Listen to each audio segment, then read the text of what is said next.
Hello dear student. आप लोग कैसे हैं? उम्मीद करते हैं आप लोग अच्छे होंगे।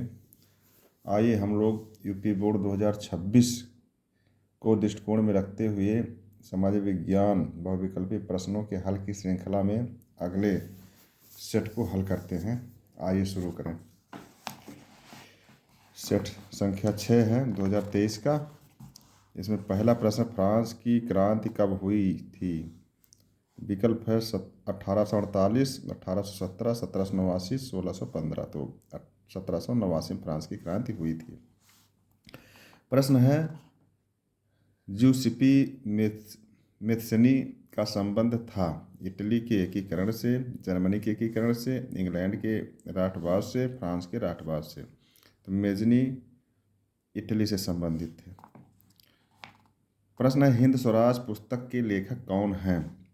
विकल्प है जवाहरलाल नेहरू, महात्मा गांधी, विनोबा भावे, बाल गंगाधर तिलक। तो हिंद स्वराज के रचनाकार महात्मा गांधी थे। निम्नलिखित में से किसने बारदोली सत्याग्रह का नेतृत्व किया था? विकल्प है महात्मा गांधी, चंद्रशेखर आज़ाद, ज्योतिबा फूले, सरदार वल्लभ भाई पटेल। तो सरदार वल्लभ भाई पटेल ने बारदोली सत्याग्रह का नेतृत्व किया था।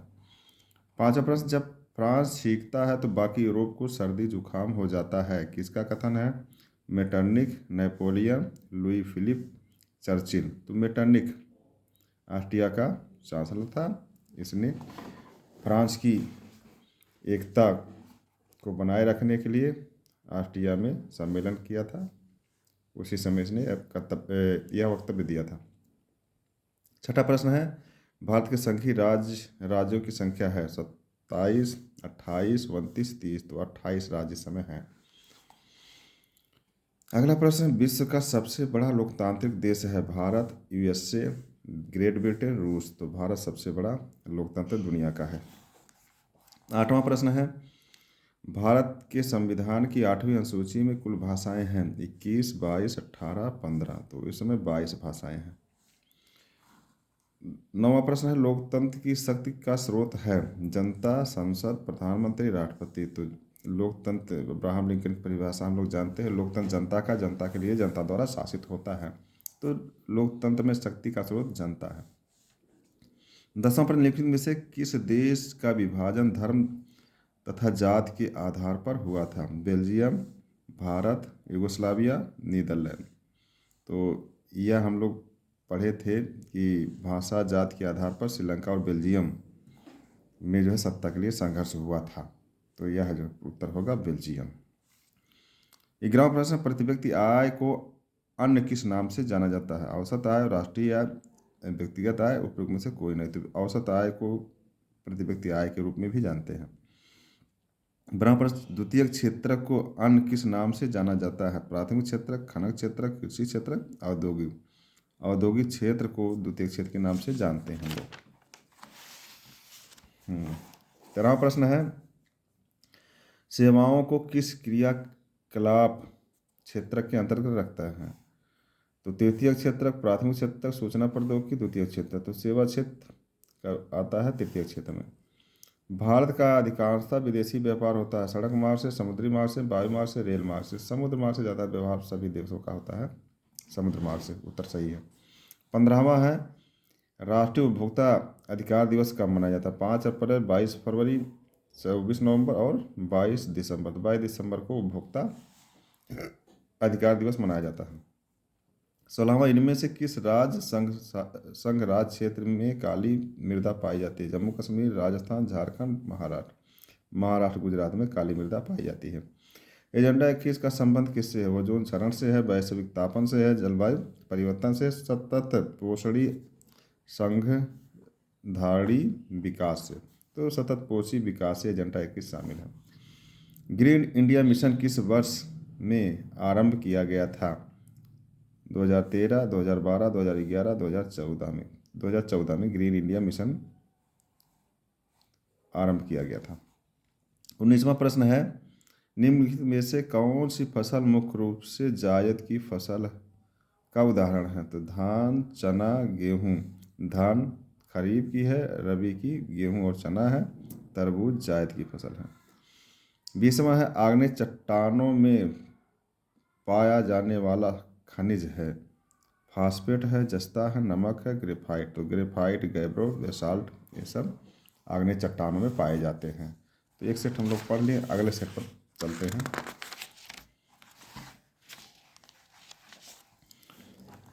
सेट संख्या 7 2023 का पहला प्रश्न, निरंकुशवाद का तात्पर्य है ऐसी शासन व्यवस्था का जिसमें सत्ता पर जनता का अंकुश होता है। तो ये सही नहीं है। ऐसी शासन व्यवस्था जिसमें सत्ता पर किसी का अंकुश नहीं होता है। तीसरा है, ऐसी शासन व्यवस्था जिसमें सत्ता पर कुछ व्यक्तियों का अंकुश होता है। ऐसी शासन व्यवस्था जिसमें बहुसंख्यक सत्ता पर अंकुश होता है। तो ये व्यवस्था सही है। उदारवाद से तात्पर्य है निजी संपत्ति का अभाव, राज द्वारा आर्थिक गतिविधियों पर पाबंदी, व्यक्ति को स्वतंत्रता तथा कानून के समक्ष समानता, कुछ लोगों के हाथ में शासन की शक्ति। तो उदारवाद व्यक्ति के स्वतंत्रता और तथा कानून के समक्ष समानता, ये सही है। जलियांवाला बाग हत्याकांड में गोलियां किसने चलवाई? Lord Mountbatten, Lord Irwin, Lord Dalhousie, General Dyer ने 13 अप्रैल 1919 में जलियांवाला बाग में भारतीय जनता पर गोलियां चलवाई थी। चौथा विकल्प है, जर्मनी के एकीकरण में मुख्य भूमिका किसकी थी? हिटलर की, बिस्मार्क की, मुसोलिनी की, महात्मा गांधी की। तो बिस्मार्क, ऑटो हन बिस्मार्क जर्मनी के एकीकरण में प्रथम भूमिका थी। चौरी चौरा कांड कब हुआ था? 1920 में, 1922 में, 1919, 1929 में। तो 1922 में फरवरी में चौरी चौरा कांड की घटना हुई। छठा प्रश्न है, विभिन्न स्तरों पर सत्ता का बंटवारा कहलाता है सामुदायिक सरकार, गठबंधन सरकार, एकात्मक शासन, संघीय शासन। है एकात्मक, संघीय शासन इसमें उत्तर सही है। हिंदी किस प्रकार की भाषा? राजभाषा है, क्षेत्रीय भाषा, अल्पसंख्यकों की भाषा, इनमें से कोई नहीं। तो राजभाषा हिंदी संविधान के 8वें अनुसूची में दर्जा प्राप्त है। 8वां प्रश्न, संविधान के माध्यम से महिलाओं को प्रतिनिधित्व सुनिश्चित किया गया है स्थानीय निकायों में, लोकसभा में, प्रांतीय विधायिका में, राज्यसभा में। स्थानीय निकायों में। नेपाल में राजतंत्र की समाप्ति हुई 1990 में, 2014 में, 2015 में, 2008 में। 2008 में नेपाल में राजतंत्र की समाप्ति हुई। 10वां प्रश्न है, भारत के केंद्र शासित प्रदेशों की संख्या कितनी है? 6, 7, 9, 8। तो केंद्र शासित प्रदेशों की संख्या कितनी है? 8। हरा सोना निम्नलिखित में से किसे कहा जाता है? प्राकृतिक वनस्पति को, घास के मैदान को, हरे पेड़ को, सघन झाड़ी को। प्राकृतिक वनस्पतियों को हरा सोना कहा जाता है। 12वां प्रश्न, जलमंडल का कितना प्रतिशत समुद्री जल के रूप में उपलब्ध है? 55%, 96, 98, 97.5। 97.5% स्थल मंडल पर जल उपलब्ध जल का 97.5% भाग समुद्री जल के रूप में है। 13वां, रबी की फसल को बोने का सही समय क्या होता है? तो अक्टूबर दिसंबर, मार्च अप्रैल, अगस्त सितंबर, जून जुलाई। तो अक्टूबर से दिसंबर तक रबी की फसलें बोई जाती है, मार्च अप्रैल में काटी जाती हैं। 14वां प्रश्न, कौन सा उद्योग चूना पत्थर को कच्चे माल के रूप में प्रयुक्त करता है? एल्युमिनियम, चीनी, पटसन, सीमेंट। सीमेंट चूना पत्थर को कच्चे माल के रूप में प्रयोग करता है। 15 निम्नलिखित में से कौन सा आधारभूत उद्योग है? कागज उद्योग, चीनी उद्योग, एल्युमिनियम उद्योग, लौह इस्पात। लौह इस्पात आधारभूत उद्योग के रूप में जाना जाता है। सूचना का अधिकार अधिनियम कब पारित किया गया? अक्टूबर 5, मार्च 5, फरवरी 2005, जनवरी 2006। तो अक्टूबर 2005 में सूचना का अधिकार अधिनियम पारित किया गया। 17वां है, भारत में आर्थिक उदारीकरण की शुरुआत कब हुई? 1991 में, वर्ष 1989, 1960, 1995। तो 91 में नरसिंह राव सरकार ने, वित्त मंत्री मनमोहन सिंह थे, उसी समय उदारीकरण शुरुआत हुई। 18वां है, विकास का महत्वपूर्ण घटक है आय, औसत आय, राष्ट्रीय आय और उच्च विकास। तो औसत आय विकास का महत्वपूर्ण घटक है। 19वां है, जब एक देश में एक स्थान से दूसरे स्थान पर व्यापार किया जाता है तो उसे कहते हैं आंतरिक व्यापार। जब एक देश में एक स्थान दूसरे स्थान तो उसे आंतरिक व्यापार कहते हैं। 20वां है शिशु मृत्यु अनुपात निकाला जाता है।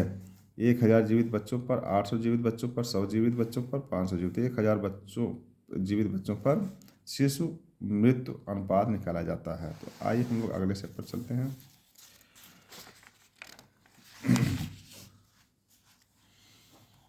हाँ, 2022 का पहला सेट है, देखते हैं हम लोग इसको।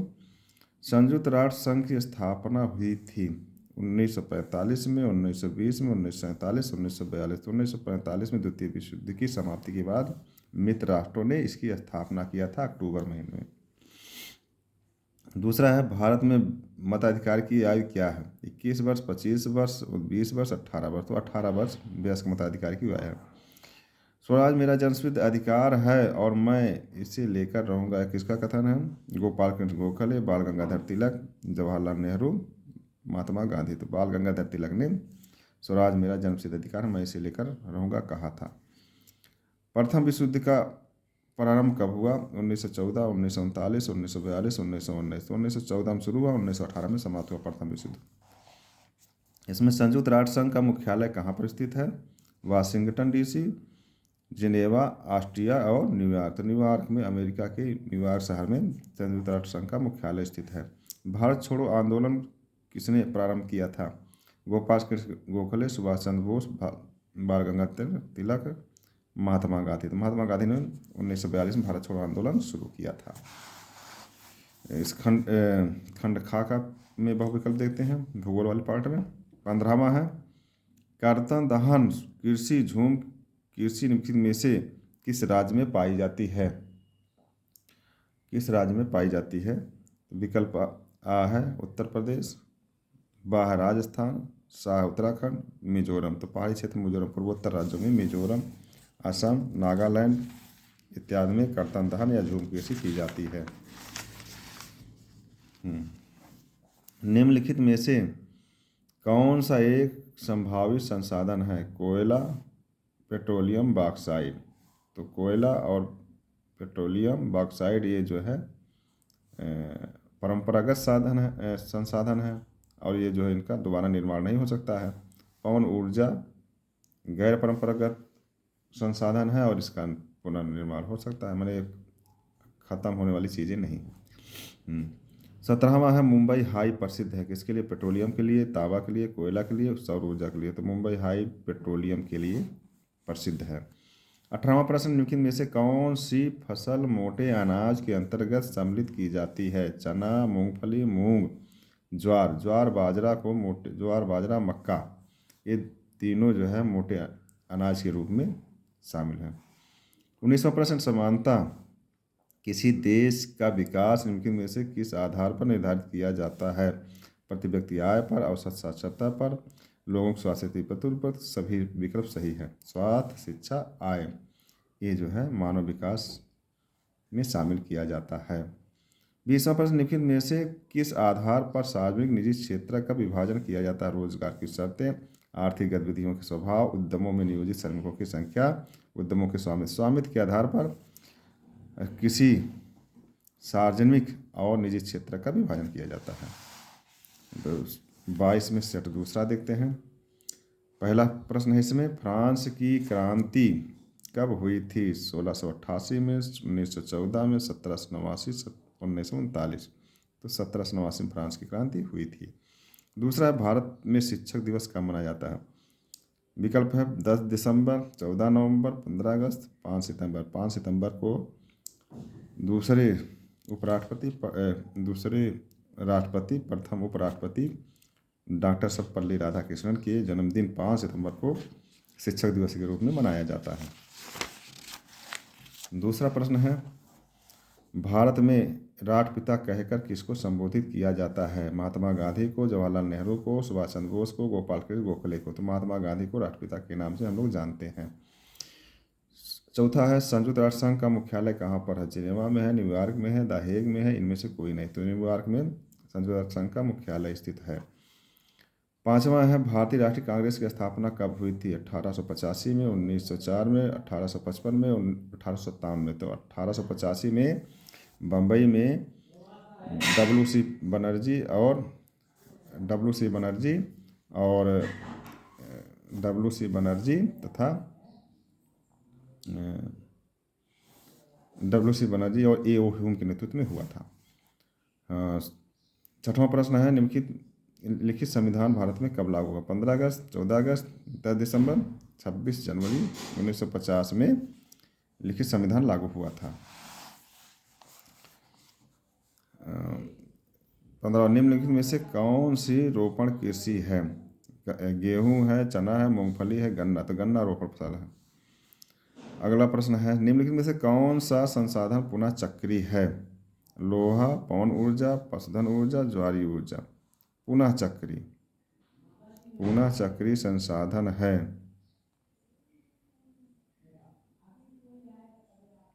पुनः चक्रीय जो फिर से हो जाए तो इसमें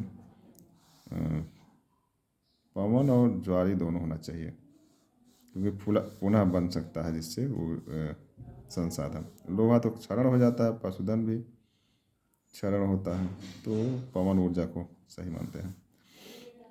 कोरबा प्रसिद्ध है प्राकृतिक गैस के लिए, कोयला के लिए, सौर ऊर्जा के लिए, बॉक्साइट के लिए। तो कोरबा छत्तीसगढ़ में स्थित है कोयला के लिए। निम्नलिखित में से कौन सी रेशेदार फसल है? कपास है, प्राकृतिक रेशा है, जूट है। इनमें से सभी, तीन में सभी उत्तर होगा, सभी जो है रेशेदार फसल है। 19वां, निम्न पड़ोसी देशों में से मानव विकास के लिहाज से किस देश की स्थिति भारत से बेहतर है? बांग्लादेश, नेपाल, पाकिस्तान, श्रीलंका। श्रीलंका की स्थिति भारत से बेहतर है। 20वां, एक वस्तु का अधिकांशतः प्राकृतिक प्रक्रिया से उत्पादन किया जाता है। प्राथमिक क्षेत्र, द्वितीय क्षेत्र, सूचना प्रौद्योगिकी। प्राथमिक क्षेत्र में वस्तु का उत्पादन प्राकृतिक प्रक्रिया से किया जाता है। तो प्रिय छात्र छात्राएं, हम लोगों ने इस प्रकार से इतने सेट देखा। अब अगले सेट को दूसरी वीडियो हम लोग देखते हैं, तो इसको ध्यान से सुनें, पढ़ें, अध्ययन करें, जिससे आपको अधिकतम लाभ हो, बोर्ड की परीक्षा में अच्छे मार्क्स आए। Best of luck. Thank you.